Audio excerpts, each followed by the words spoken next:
we hear that you might want to have some help with anxiety.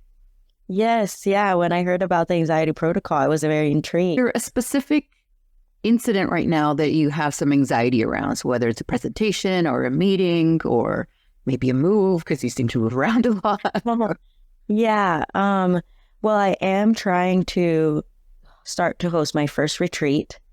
And yes, and so I actually just got the invoice for paying for the venue for next April. And I get a little bit anxious when I think of trying to market and promote it and try to get people to come to this retreat. Because there's a lot of, I feel like my imposter syndrome really comes from thinking, why would anyone want to pay to do this with me? Even though, there's so many retreats around the world. But I think, okay, why would people choose me? And that it's what I have to work through with, realizing that the right people will find me and I will attract the right people, but I sometimes just promoting it and trying to almost toot my own horn with why you should come to my retreat is what makes me anxious. When is your retreat? April of next year. So we got... You have the exact date? Yeah, April 18th to the 24th. April 18th to 24th, 2026. Mm-hmm. Is there a certain time that it's going to be ending? Is it like a 9 to 5? Like what are the hours of it? Oh, not really, because I don't have the day-to-day exact schedule yet, but we'd probably start sometime around 9 to just after dinner. Okay. It's a full having like kind of like a an ending party or a little graduation or some kind of thing at the end to celebrate. Yeah, probably like an ending, maybe sharing circle, maybe by the bonfire at the beach. So it's going to be in Sri Lanka. Yeah. I was living there for the past 3 months and absolutely loved it. So you really do. Oh, wow. That's on my bucket list, going to Sri Lanka. Yeah. Oh my gosh. The surf there is great. That's awesome. Okay. Sri Lanka. Okay. What other questions do I have for you? Okay. So your imposter syndrome, you feel who's going to want to come. How many people, it would be your ideal amount of people that would come to your retreat? 16, ideally. Okay. I'm hosting it with 2 other friends. So if it was by myself, I would say 10, but because there's us 3, I would say 6 is good. 3 hosts. Okay.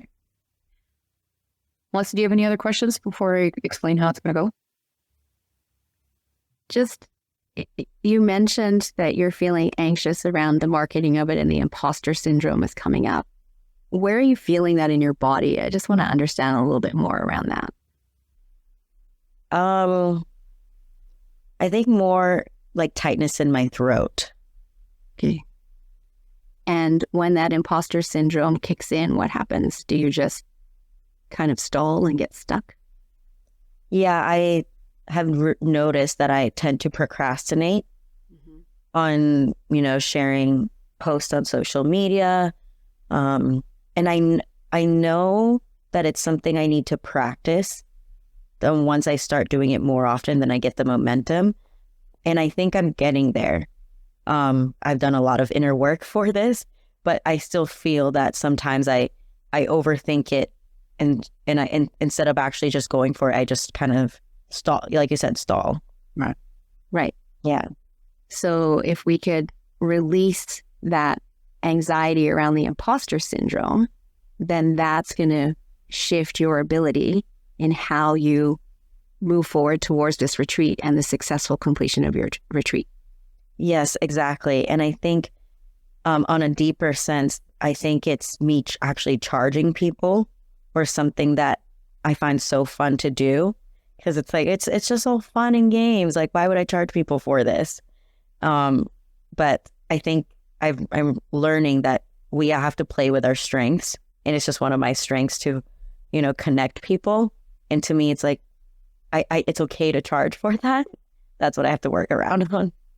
A lot of people in this healing world, the spiritual world, we feel like money is a negative thing. However, we always say that let money be the symbol of your service in the world. Yeah. Right? Because everybody will pay thousands of dollars to go on a vacation, right? Yet we think, why wouldn't they not pay thousands of dollars to literally transform their life Yes. for that week or for the rest of their life? Yeah.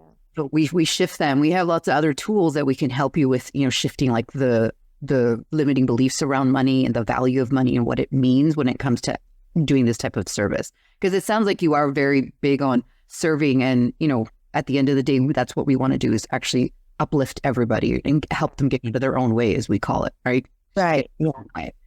And so you're serving, right? We call it service, not sales. And so if we shift that word around, that for me was a big one when I started doing this work, because I'm serving people as opposed to selling them something. That's so true. That is very true. Thank you. Yeah. Yeah, we just saw those 2 points land deeply with you. Yeah. Service, not sale. More goosebumps, right? Truth bumps, as we call them. Bumps. Yeah. It does. Let money be a symbol of the service that you offer the world. That's so true. I never really thought about it that way. Yeah. As you know, like we do neuro-linguistic programming, so linguistic is our middle name. And so the language that we use is really important, how we show up. And we're going to give you, we're here to help you with the anxiety, which that's easy. A couple of things I want to invite you to do is take the word try and but out of your vocabulary. Not explain why. Because I've been hearing a lot of tries. And when you say try, and you know what, let me just, let's see, I'm going to just run this little exercise with her. So you have a pen? Yeah. No, I don't. Oh, yes. Something. Anything. Just grab something, put it in your hand like this. Okay. Now, Janelle, on the count of 3, I want you to try to pick up the pen. Okay? 1, 2, 3. My other hand. Okay. You did it. Okay. Now, you hesitated there for a second, right? Yes. Okay. Now I'm going to do it again. And I'm going to say, on the count of 3, I want you to do your best to pick up the pen. Okay? Okay. 1, 2, 3. Oh. See? Zero I hesitation. even count wait to 3. Exactly, right? Zero hesitation. So when you say the word try, you unconsciously give yourself an out. Well, I can't, maybe I don't have to do it, So when you say I'm going to do my best to pick up the pen, it's like instant. I don't even think about it. There's no, chatter here about it. Yeah. Right? And it's funny because when you said try, I'm like, what do you mean try? Of course I can do it. But right. That's a table. Exactly. You either do it or you don't do it. What does try mean anyway? It doesn't mean anything other than it's giving the unconscious the out to not do it. Right. Oh, that's And again, out of your awareness, this is not something you're purposely doing. We bring it to your awareness that you're like, oh, I didn't even realize that I can do that, right? And so now if you do your best, you just tell your mind.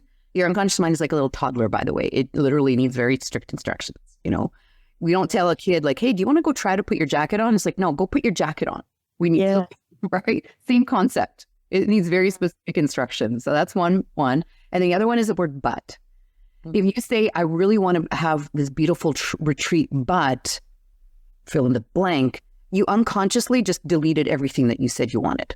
I see. And so I want to have a successful retreat, and I need to work on whatever it is that the rest of that sentence is.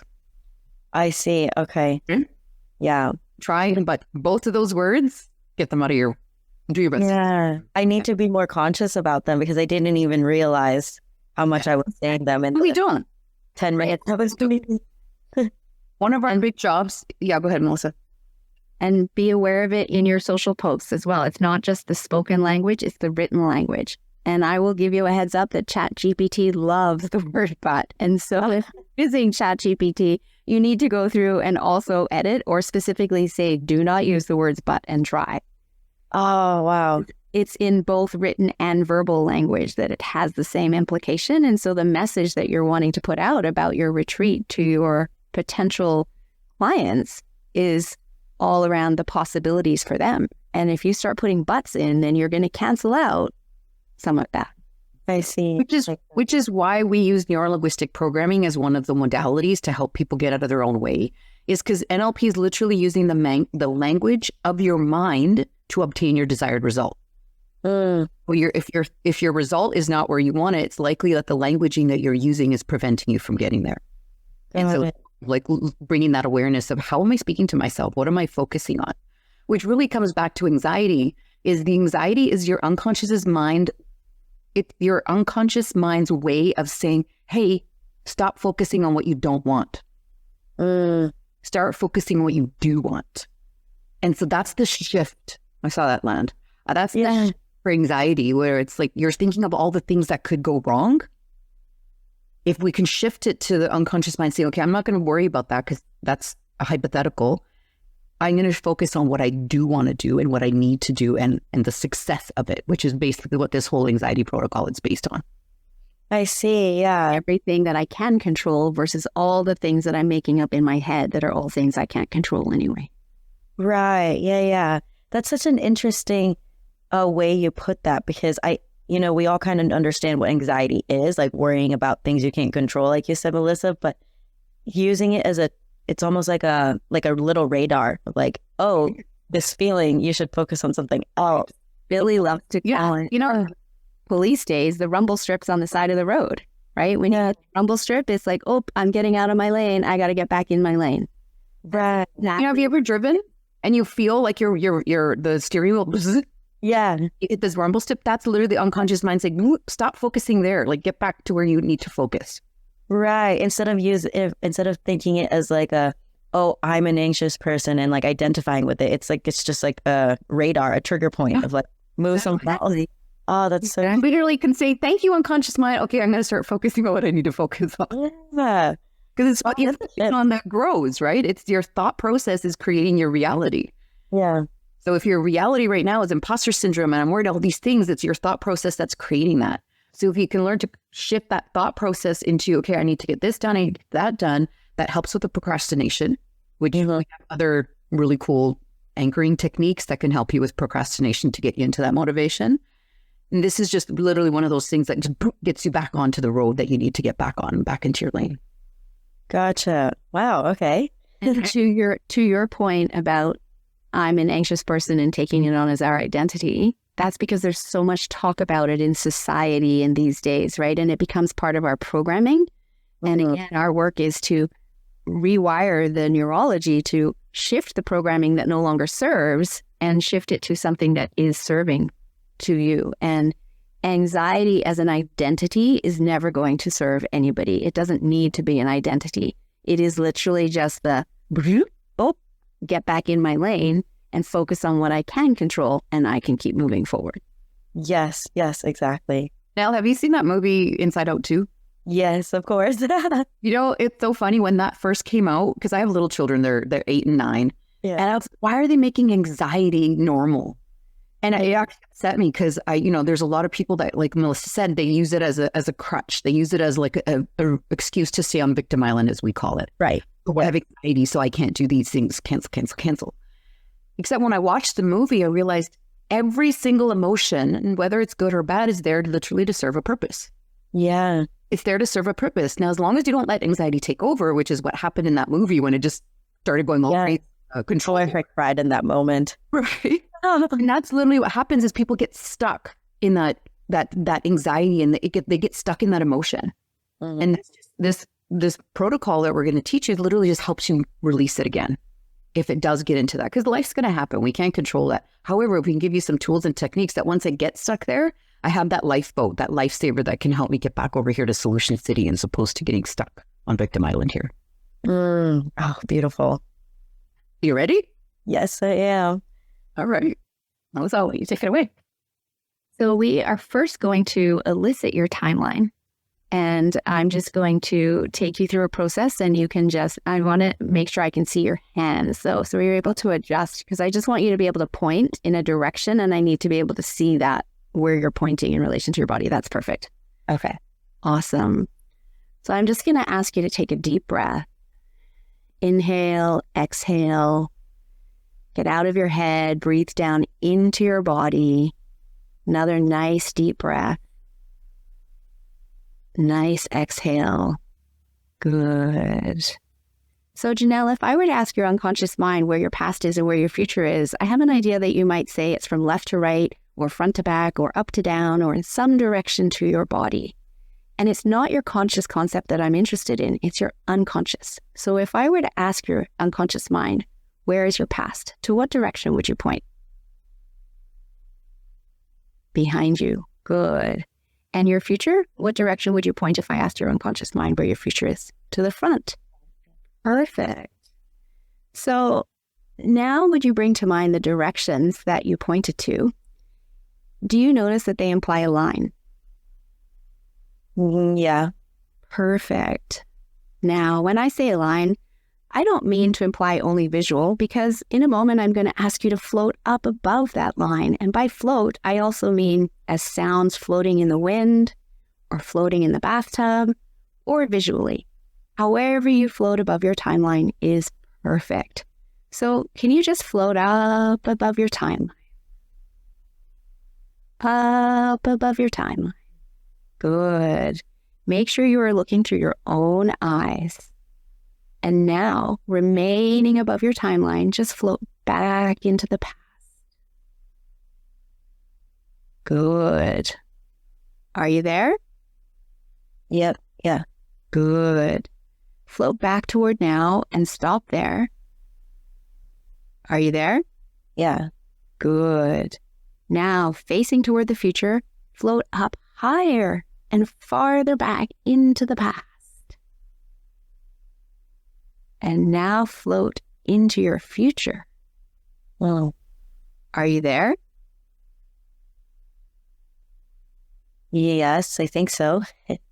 Good.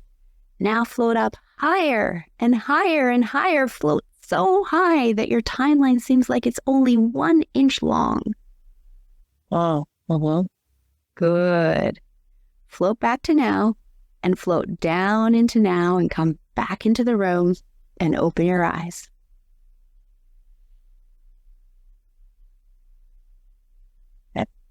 Good. How is that? Interesting, because when you said to float to my past or my future, I started to visualize like things from my past and visualize things from my future, and it wasn't just the line anymore. Right. I had to try to tell myself, oh, it's a line. Don't get too caught up in the visuals of what it was or what it could be. Beautiful. I love your own coaching yourself through that. Janelle, go ahead, Billie. So Janelle, one of the things that's different with what we do is that we work with the unconscious. And when people are getting too much into their conscious mind, which that's just the programming, that's what we're used to, they're going out of their unconscious. So we really want you to just trust your unconscious mind and know that it knows where to go and it knows what to do, instead of you thinking, am I doing this right or am I not doing it right? However your unconscious mind does it is exactly right for you. Right? So just trust it, because I know you said, I think so, I'm here. Just trust that you're there. As long as you follow the instructions, and this is just simply follow the instructions. So if Melissa says, please go to the forward, then just say, okay, I'm going to move to the forward. I'm not going to judge it in any way, right? Because that's where our critical faculty, like our analytical mind, starts judging. Am I doing this right? Am I not doing this right? And so we just trust that it's going to go exactly where you need to go. And you don't have to think about it, because the thinking is the conscious mind. Got it.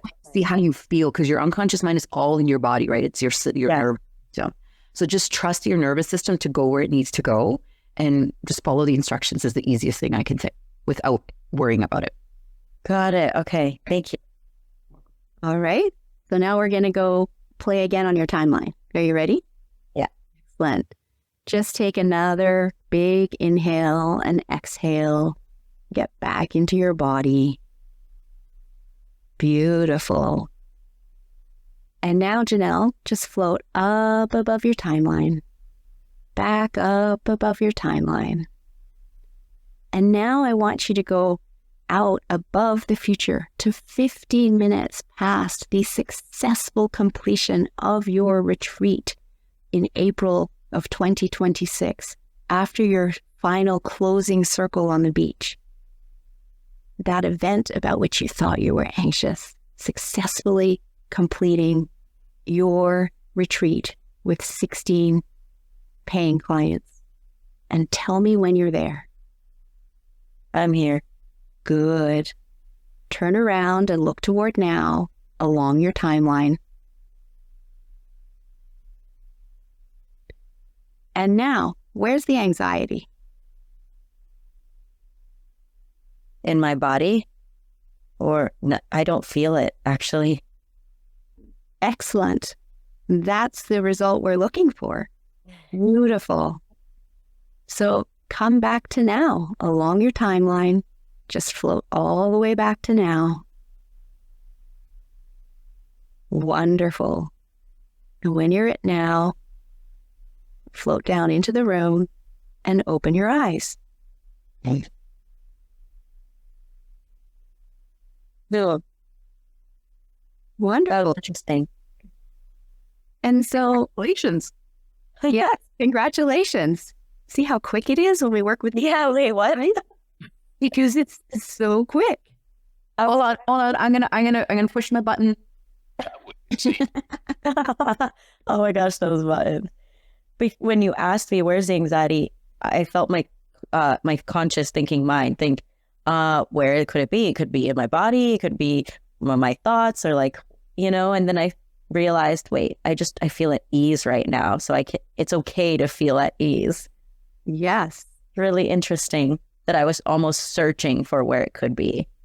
Yes. And if you notice what she said, it's 15 minutes past the successful completion of whatever it is that you thought you were anxious about. Yeah. Unconsciously, because the timelines all exist at the same time. You've already been there, done that. It was amazing. So now there's no need for the anxiety. So going back to it served a purpose.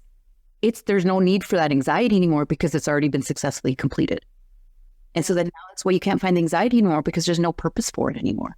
So the unconscious mind's like, okay, we're good. We got it done. Oh, wow. And at a chunk up level even higher, our unconscious mind's number one job is to keep us safe and alive. And what you just showed us is that at the end of that event, you were safe and alive. Well, the unconscious mind wants to know. You didn't die, cancel, right? Yeah. You survived your retreat, and your unconscious mind now knows you survived. It's happy. No need for anxiety. Oh, wow. That's so interesting. And now, Janelle, the great thing about this is now you can do this at any moment, anytime as you're continuing, like you'll get that anxiety. You can just literally take a deep breath.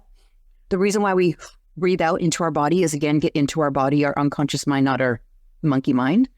And literally go out, float around. Now you know where your timeline is. You could just literally have yourself float out 15 minutes past successful. That's the key word, the successful completion of whatever it is. So whether it's you signing this invoice, paying that deposit, or putting yourself out there on social media and, introducing it, and do that same technique 15 minutes past of whatever it is that you're having that anxiety about, and then just go do it. Got it. Okay. And so what if, like, in another situation, if I can't picture that successful 15 minutes past that, how would you go about it? So this does have to be used for a very specific incident. So you must be able to pinpoint the event. And once you can pinpoint the event, you will be able to picture it. Because even if you're imagining it, because it hasn't happened yet, right? You're going to imagine it as long as you have a specific event. If you say, I'm anxious about life, well, you can't picture that. It's too big. This technique isn't going to work. We have to go, okay, what's the biggest thing in your life right now that you're anxious about? Let's focus on that. Got it. This technique is part of the bigger modality called timeline therapy that we teach. And that deals with like the big major negative emotions like anger, fear, sadness, hurt, guilt, rage, shame, or some big limiting beliefs that you have that I'm not safe in the world, or I'm not powerful, I'm not worthy. So we could do those techniques for those kind of more bigger, overall, like bigger, issues that you're having. This one is specifically for specific events. That's why it's quick. And this one can be used as needed, right? Really use as needed. And, for the timeline therapy, we suggest doing that once a month just to kind of keep those things clear, because it goes to the root cause of first time you ever felt anger or shame or guilt. And then it releases all the emotions connected to it. So it's a very, very powerful technique. Yeah. Thank you so much. That was a very interesting experience, very enlightening. And I appreciate you guys doing this for me too. It was a great experience. Thank you so much. Congratulations for working your unconscious mind. Yes. Hey, you guys have a good day. Thanks. If you want to go deeper, scan the QR code, check out our Light Circle membership. This is a community where it's going to serve you and uplift you and empower you, because when you end your anxiety, that's where your abundance begins. And when you can amplify you, then you can impact others.